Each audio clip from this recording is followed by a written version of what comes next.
As-tu déjà remarqué comment certaines personnes n'ont pas besoin de s'imposer, n'ont pas besoin d'expliquer qui elles sont, n'ont pas besoin de se battre pour attirer l'attention, et pourtant, elles dominent l'environnement? Elles entrent dans un lieu ordinaire, et quelque chose change. Le bruit diminue, la précipitation ralentit. Les gens commencent à prêter attention, sans savoir exactement pourquoi. Ce n'est pas un hasard, et ce n'est pas du charisme joué. Ce type de présence ne naît pas de l'apparence, ni de phrases bien construites, ni de l'effort pour paraître intéressant. Elle naît de l'intérieur, d'un esprit solide, de quelqu'un qui ne passe pas sa vie à réagir au monde. À une époque où tout le monde implore la validation, celui qui n'en dépend pas devient rare, et ce qui est rare attire naturellement. Moins tu essaies de prouver quelque chose, plus tu transmets de l'autorité. Moins tu forces l'attention, plus tu crées de la présence. Les gens ne se connectent pas à toi pour ce que tu montres, mais pour l'état émotionnel que tu maintiens. Ils ne se sentent pas attirés parce que tu parles mieux, que tu t'habilles mieux ou que tu sembles plus confiant. Ils se sentent attirés parce que, près de toi, leur esprit ralentit. Les stoïciens avaient compris cela il y a des siècles. La véritable attraction ne naît pas de l'image, elle naît de la maîtrise de soi. Un esprit qui reste stable au milieu du chaos émet quelque chose qui ne peut pas être imité, la sécurité. Quand tu ne te laisses pas emporter par tout, tu deviens un point d'équilibre, et le monde le ressent. Le véritable magnétisme ne réside pas dans la manière dont les autres te regardent. Il réside dans la façon dont tu réponds à la vie quand personne n'applaudit. Et aujourd'hui, tu vas apprendre 6 habitudes stoïciennes qui construisent cette force de l'intérieur vers l'extérieur. Pas pour paraître fort, mais pour l'être. Force silencieuse, présence réelle. Un magnétisme qui ne demande pas l'attention, il se produit tout simplement. Commençons. Habitude 1. Écouter avec une présence totale. Nous vivons à une époque où tout le monde veut parler, se montrer, donner son avis et se battre pour l'attention. Justement pour ça, quelque chose de simple est devenu rare et profondément magnétique. Écoutez, vraiment. La plupart des gens n'écoutent pas pour comprendre. Ils écoutent seulement pour répondre. Pendant que l'autre parle, l'esprit est déjà lancé à toute vitesse, en train de préparer la prochaine phrase, la prochaine défense, le prochain argument. Le corps est là, oui, mais l'esprit a déjà quitté la conversation. C'est comme si on attendait juste notre tour de parler, et qu'on n'était pas vraiment présent à ce qui se dit. Les stoïciens comprenaient quelque chose d'essentiel. Un esprit agité n'écoute pas. Il réagit, seulement un esprit calme peut entendre au-delà des mots. Épictète disait que nous avons 2 oreilles et une seule bouche, pour nous rappeler que nous devrions écouter plus que parler. Ce n'est pas une morale, c'est une stratégie de vie, pour qui veut construire du respect, de l'influence et des relations solides. Écouter n'est pas un acte des oreilles, c'est un état d'esprit. Quand vous écoutez quelqu'un pour de vrai, vous coupez le bruit intérieur et vous offrez quelque chose que presque personne n'offre aujourd'hui, une attention totale. Et l'attention vaut plus que des conseils, des opinions ou des tentatives de réparer l'autre. Pensez à la sensation de parler avec quelqu'un qui vous écoute vraiment. La personne ne coupe pas, elle ne regarde pas son téléphone, elle n'essaie pas de corriger votre histoire, elle est juste là, présente. Ça crée quelque chose d'immédiat, un sentiment de sécurité. Et là où il y a sécurité, les gens baissent la garde. Là où ils baissent la garde, la confiance naît. Les stoïciens voyaient le silence comme un signe de force, pas de faiblesse. Quand vous vous taisez pour écouter, vous montrez de la maîtrise. Vous n'avez pas besoin de prouver votre valeur, pas besoin de gagner des débats, pas besoin d'impressionner. Votre présence le fait pour vous. Celui qui a besoin de parler tout le temps essaie d'occuper l'espace. Celui qui sait écouter devient l'espace. Écouter, c'est une façon silencieuse de dire « tu comptes ». Et c'est l'un des plus grands besoins humains. Être vu, être compris, avoir de la place. Celui qui offre ça devient rare. Et ce qui est rare attire naturellement. Dans la pratique, commencez simple. N'essayez pas d'écouter mieux tout le monde d'un coup. Commencez par la prochaine conversation. Quand quelqu'un parle, ne préparez pas vos réponses. Ne jugez pas. Observez le ton de la voix, les pauses, le regard. Restez là jusqu'au bout. Écoutez pour comprendre, pas pour réagir. Ce petit ajustement change complètement la qualité de vos relations, au travail, à la maison et avec vous-même. Il y a encore un pas plus profond. Apprendre à vous écouter, vous. Réservez quelques minutes dans la journée pour le silence, sans téléphone, sans stimulation. Observez ce que votre esprit dit quand personne ne regarde, peur, fatigue, tension, désir. Quand vous apprenez à écouter votre propre esprit sans fuir, vous développez une vraie compassion. Et celui qui a de la compassion pour lui-même écoute les autres avec beaucoup plus de profondeur. Le vrai magnétisme ne vient pas de ce que vous dites, mais de la sensation que vous laissez. Un bon auditeur n'attire pas l'attention, il crée de l'espace. Et dans ce monde bruyant, créer de l'espace vaut plus que n'importe quel compliment. Les gens ne se souviennent pas de tout ce que vous avez dit, mais ils n'oublient jamais comment ils se sont sentis près de vous. Pratiquez l'art d'écouter. Laissez votre silence, votre posture et votre attention parler pour vous. Quand votre silence devient un espace sûr, les gens ne font pas que vous apprécier, ils vous font confiance. Maintenant, gardez ça en tête. Pour écouter vraiment, vous devez être en paix à l'intérieur, parce qu'un esprit agité n'écoute pas, et ça éloigne, même sans intention. C'est pour ça que la prochaine habitude est décisive, parce qu'elle n'augmente pas seulement votre magnétisme avec les autres, elle réorganise votre manière de vivre, à l'intérieur. Quand vous trouvez la paix en vous, vous n'avez plus besoin de vous battre pour l'attention. Votre présence tient l'espace. Et le monde commence à vous écouter, sans que vous ayez besoin de hausser la voix. Habitude 2. Cultivez une paix intérieure inébranlable. Il existe un type de magnétisme qui ne demande aucun effort, ni des mots parfaitement choisis, ni des tentatives de plaire. C'est le magnétisme silencieux de celui qui reste calme, quand tout autour perd le contrôle. Pendant que beaucoup paniquent, cette personne ralentit. Pendant que d'autres s'irritent, réagissent ou se perdent dans leurs pensées, elle tient son regard, sa posture et sa présence. Il y a quelque chose en elle qui transmet de la stabilité. Les gens le sentent avant même de comprendre pourquoi. Ça, c'est le vrai pouvoir de la paix intérieure. Dans la philosophie stoïcienne, la paix ne signifie pas l'absence de problème, ni la fuite du monde. La paix signifie empêcher le chaos d'entrer et de s'installer dans votre esprit. Marc Aurèle rappelait que la tranquillité ne vient pas du contrôle des événements, mais de l'alignement de l'esprit avec la raison. Le monde peut rester instable. Votre esprit n'a pas besoin de suivre. Les stoïciens comprenaient quelque chose d'essentiel. Vous ne contrôlez pas ce qui arrive, mais vous contrôlez la façon dont vous répondez à ce qui arrive. Et au moment où vous maîtrisez cette réponse, vous devenez plus fort que la situation. Imaginez votre esprit comme un lac. Quand l'eau est calme, tout se reflète avec netteté. Mais quand le vent souffle et soulève des vagues, l'image se déforme. L'esprit fonctionne pareil. Quand il est rempli de peur, de colère ou d'anxiété, vous perdez la clarté. Quand il se calme, vous recommencez à voir ce qui compte et ce qui ne change rien. La paix intérieure n'est pas un don réservé à quelques-uns, c'est une habitude qui se construit. Et l'entraînement commence dans les petits moments. Justement quand quelque chose vous agace, vous met la pression ou vous fait sortir de vos gonds. Quand une situation stressante surgit, faites quelque chose de simple. Arrêtez-vous un instant. Respirez profondément et demandez-vous, est-ce que ça dépend de moi? Si oui, agissez avec fermeté. Sinon, lâchez. C'est l'un des principes les plus puissants du stoïcisme parce qu'il vous rend de l'énergie, de la clarté et de la dignité. Ce n'est pas le monde qui doit s'organiser d'abord, c'est l'esprit. Presque tout aujourd'hui vous entraîne à réagir vite, répondre tout de suite, prouver votre valeur sans arrêt, attirer l'attention, exiger le respect. Ce rythme crée des gens toujours tendus, toujours en alerte, toujours en train d'essayer de se défendre ou de s'affirmer. Mais les personnes vraiment fortes font l'inverse. Elles ne se sentent pas obligées de réagir à tout. Elles ne vivent pas dans le réflexe. Elles ne parlent pas juste pour montrer qu'elles sont là. Elles observent avant d'agir. Elles réfléchissent avant de répondre.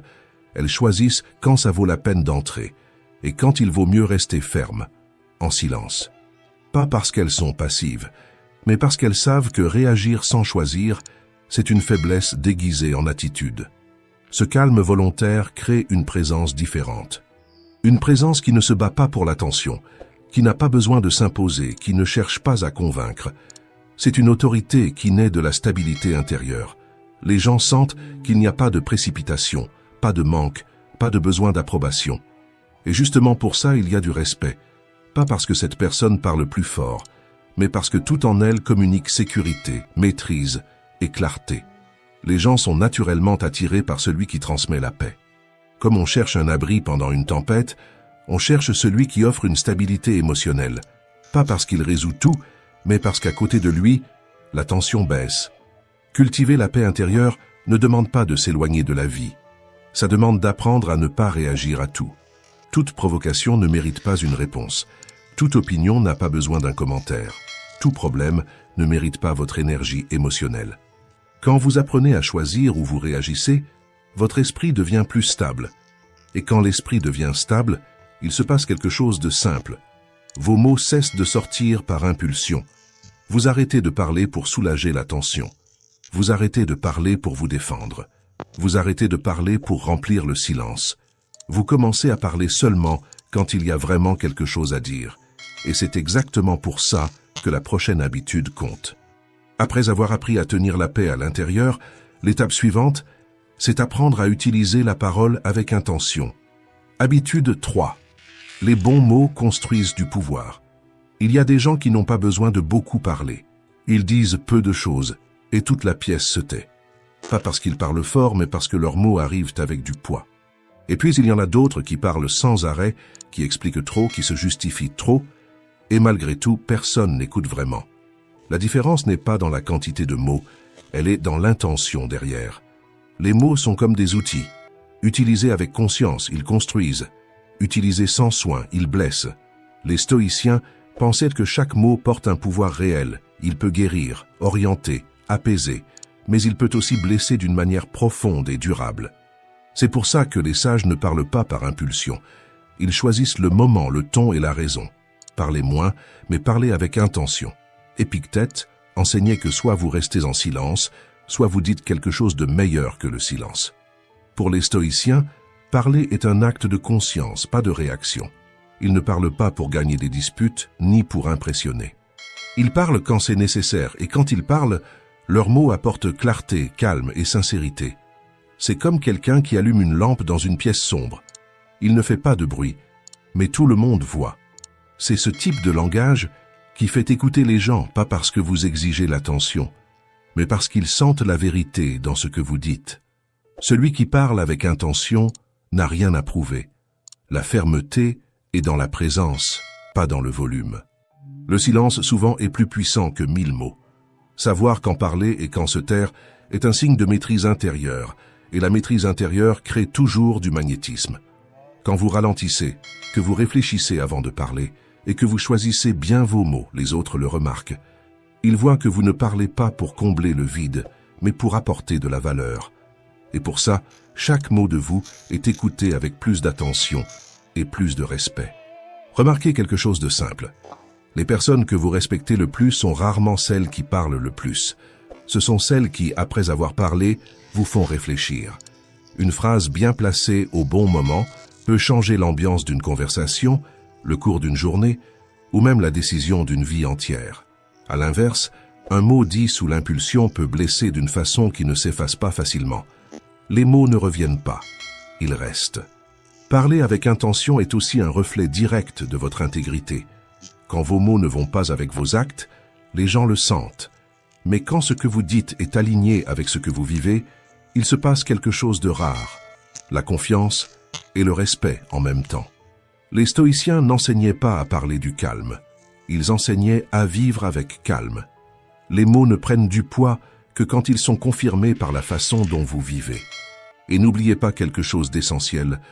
La façon dont vous vous parlez à vous-même est encore plus importante que la façon dont vous parlez aux autres.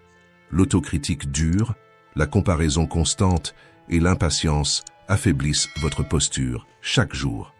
Quand vous prenez soin de la façon dont vous parlez à votre propre cœur, votre parole extérieure devient naturellement plus sereine et plus confiante. Un orateur persuasif peut impressionner un instant. Mais quelqu'un qui parle avec intention laisse une trace durable. Parce que le vrai magnétisme de la parole ne vient pas du son de la voix, mais de l'état d'esprit de celui qui parle. Quand vous parlez avec calme, sincérité et sagesse, vos mots résonnent au-delà du bruit. Alors parlez moins, mais faites en sorte que chaque mot compte. Laissez votre silence avoir du poids et laissez vos mots être une extension directe de votre paix intérieure. Quand vous parlez avec intention, les gens ne font pas que vous écouter, ils vous respectent. Habitude 4. Préférez l'intégrité à la validation. L'une des principales raisons pour lesquelles les gens perdent leur force intérieure, c'est qu'ils finissent par vivre pour l'approbation des autres. Ils essaient d'être acceptés, de plaire à tout le monde, de dire ce que les autres veulent entendre et d'agir comme on attend qu'ils agissent. C'est comme tenir un miroir brisé dans ses mains, en essayant de refléter l'image que chaque personne attend de voir. Dans le processus, vous vous coupez et vous vous perdez. Il est très difficile de plaire à tout le monde et cet effort constant a un prix. Vous commencez à vivre selon les standards de la foule, à vous ajuster, à vous modeler, jusqu'à oublier lentement qui vous êtes vraiment. Et voici l'ironie. Plus vous essayez d'être sympathique avec tout le monde, plus vous devenez oubliable. Plus vous vous adaptez, moins vous avez de présence. À l'inverse, quand vous vivez avec sincérité, aligné sur vos valeurs, quelque chose de différent se produit. Même ceux qui ne vous aiment pas finissent par vous respecter. Les stoïciens pensaient que vivre selon des principes compte bien plus que d'être aimé. Marc Aurèle a dit un jour, « Si ce que tu fais est juste, ne te préoccupe pas de ce qu'ils disent. » Les opinions des gens changent comme le vent. Aujourd'hui, on vous loue, demain, on vous critique. Mais l'intégrité, elle, ne change pas. Elle fonctionne comme une boussole au milieu de la tempête de jugement, d'attente et de pression sociale. L'intégrité, c'est avoir le courage de vivre dans la vérité, même quand ce n'est pas confortable. C'est dire non à ce qui va contre vos valeurs, même si ça déçoit quelqu'un. C'est être honnête quand le silence semblerait plus sûr. Et le plus intéressant, c'est ça. Une personne intègre n'a pas besoin d'annoncer qu'elle est intègre. Ça se voit dans ses actes, dans son regard ferme, dans la façon dont elle traite les autres quand personne ne regarde. Peut-être que vous avez déjà vécu une période où vous avez trop fait pour être accepté. Vous avez changé votre façon de parler, votre style, même vos croyances, juste pour entrer dans certains environnements. Avec le temps, vous découvrez quelque chose de douloureux, mais libérateur. L'approbation des gens n'apporte pas une paix durable, parce qu'elle dépend de quelque chose que vous ne contrôlez pas. Quand vos émotions dépendent du regard des autres, vous ne vous sentez jamais à la hauteur. Une personne magnétique n'est pas celle que tout le monde aime, mais celle qu'on respecte pour sa cohérence. Elle ne change pas de posture juste pour recevoir des compliments. Elle ne fait pas de concessions juste pour se sentir acceptée. Elle fait ce qui est juste même quand personne n'applaudit. Cette cohérence dégage une énergie silencieuse mais puissante qui attire l'attention même de ceux qui ne sont pas d'accord. Le stoïcisme enseigne que la valeur d'une personne réside en elle-même. Elle ne vient pas des compliments, du statut ou de la reconnaissance extérieure, mais de la vertu. Sénèque a écrit « Aucun homme n'est libre tant qu'il est l'esclave de l'opinion des autres. Quand vous cessez de chercher l'approbation, vous commencez à vous retrouver. Et quand vous vous retrouvez, vous devenez magnétique d'une manière que personne ne peut imiter. L'intégrité ne vous rend pas froid, elle vous rend digne de confiance. Les gens peuvent ne pas être d'accord avec vous, mais ils savent que vous ne serez pas malhonnête. Ils peuvent ne pas partager vos valeurs, mais ils comprennent que vous ne vous trahirez jamais. C'est pour ça que les personnes intègres sont souvent recherchées quand quelqu'un a besoin d'un conseil sincère, d'un soutien vrai ou d'une présence sûre. Vivre avec authenticité n'est pas toujours facile. Parfois, vous vous sentirez seul, incompris, même étiqueté comme difficile. Mais rappelez-vous ceci, un isolement temporaire vaut toujours mieux que de se perdre pour toujours. Ceux qui s'éloignent parce que vous vivez dans la vérité n'étaient pas faits pour rester. Et ceux qui restent, restent parce qu'ils aiment qui vous êtes vraiment, pas la version que vous faites semblant d'être. Avec le temps, vous comprenez que l'intégrité porte un type de tranquillité puissante. Un magnétisme qui n'a pas besoin d'être montré ni expliqué. Les gens admirent en silence parce qu'au fond, ils savent qu'ils peuvent vous faire confiance. Souvenez-vous, la vraie lumière n'a pas besoin de prouver qu'elle brille. Elle brille, simplement, et l'obscurité recule d'elle-même. C'est pareil pour les gens. Quand vous vivez selon vos valeurs, vous n'avez pas besoin de chercher la reconnaissance. Vous devenez votre propre source de lumière et les autres s'y sentent naturellement attirés. Habitude 5. La croissance constante bat la perfection. Beaucoup de gens vivent prisonniers d'une obsession silencieuse pour la perfection.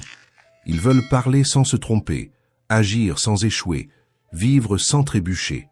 Mais plus quelqu'un cherche à être parfait, plus il devient rigide.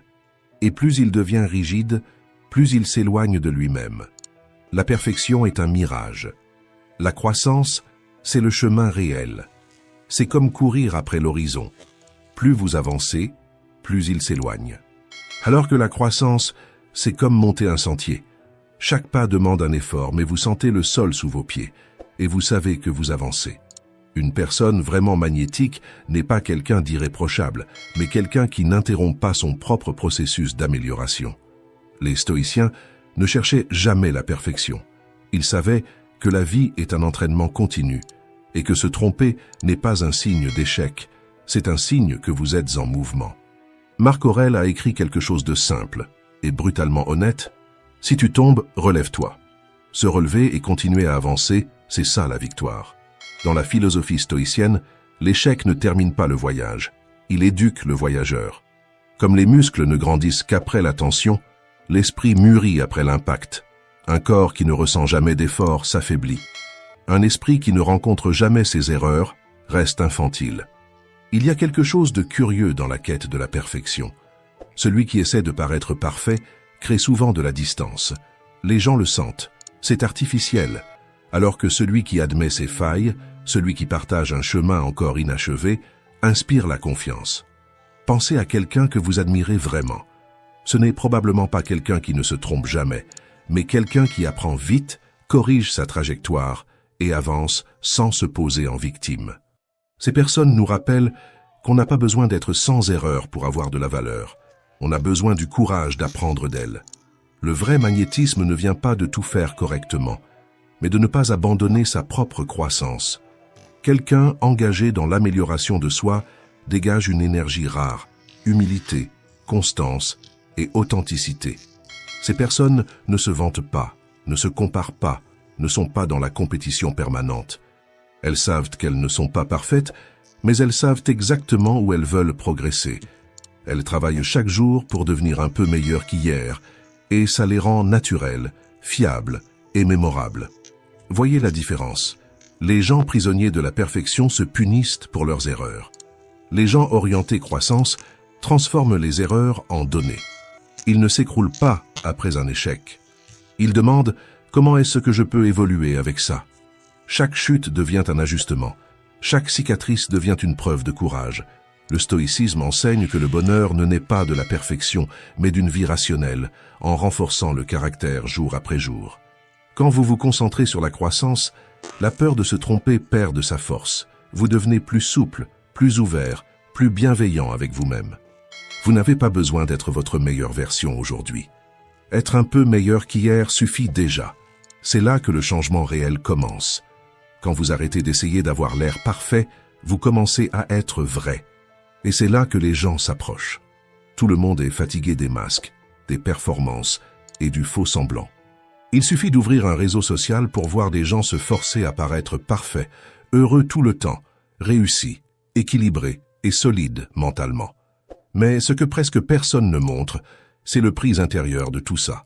Quand vous vous autorisez à vivre de façon honnête, même avec des imperfections visibles, vous créez un espace pour que les autres fassent pareil. C'est le type de connexion humaine le plus profond. Alors, n'ayez pas peur de vous tromper. N'ayez pas honte d'admettre que vous apprenez encore.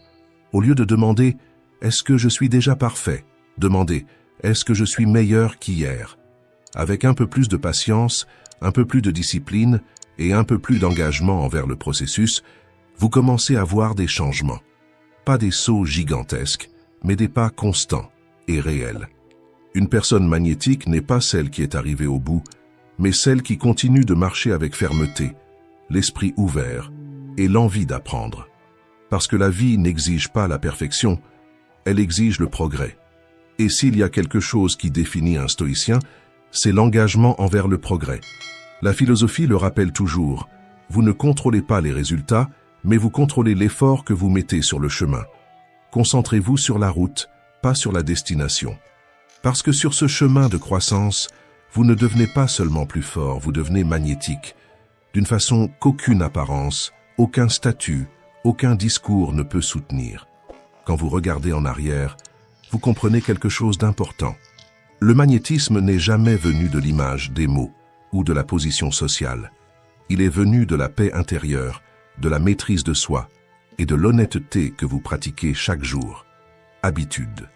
6. Soyez plus grand que la difficulté. Personne ne traverse la vie sans avoir besoin de courage, parce que personne ne traverse la vie sans affronter des difficultés.